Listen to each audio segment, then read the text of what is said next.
So the last thing we were doing was drawing masks directly onto this side clips layer. I'm going to delete that last freeform shape that I added onto there. So in this tutorial we're going to learn another way to use a shape layer in order to create a mask in our split screen. So for this method I'm going to begin by starting a new shape layer. We have a new shape layer here in the composition, and we automatically have the shape tool selected. Let me start with our old friend, the rectangle tool here. And I'm going to draw out a rectangle shape that covers the graphics area that I want to see. Now obviously I can't leave it like this because this shape layer is completely obscuring the graphics that I want to reveal.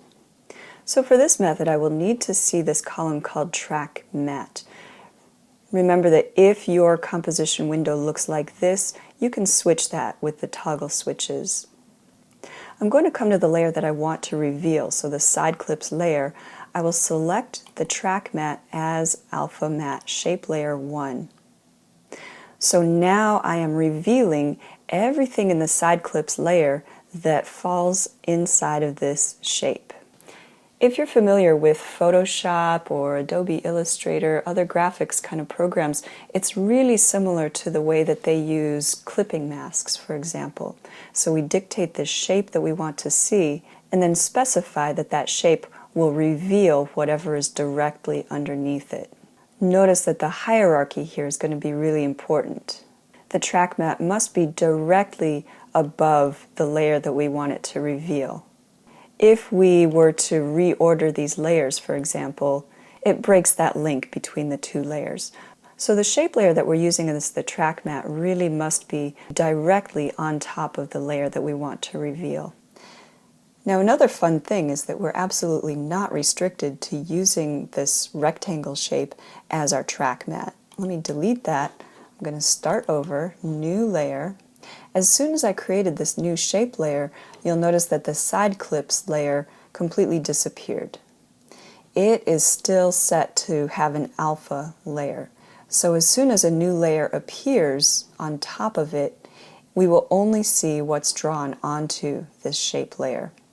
At the moment, there's nothing in the shape layer, so that there's no current outline that this track matte can follow. Let me come up here again to my shape tool, and just for fun, let's try the star tool.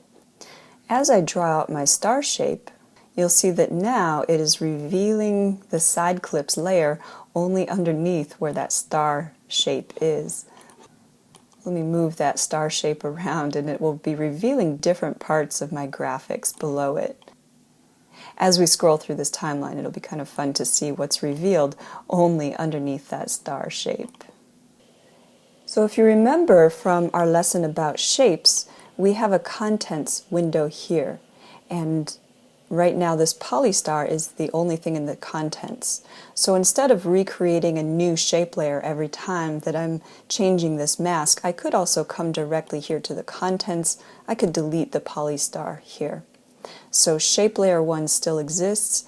It is still the alpha matte layer for the side clips, and anything new that I'm adding to the shape layer is going to act as a mask for side clips, which means that I could also come up here to my pen tool and I could do the same thing where I'm creating a free shape here. I could draw out any sort of freeform shape that I want.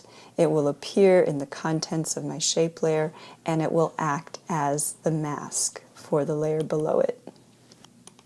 So you really have a lot of flexibility and a lot of fun things that you can do using shape layers as masks. So go back to your After Effects composition and set up a new shape layer directly on top of the side clips, set up an alpha track matte, and try out using different shapes to create the track matte, whether it is using the shape tools or using the pen tool to create a freeform shape.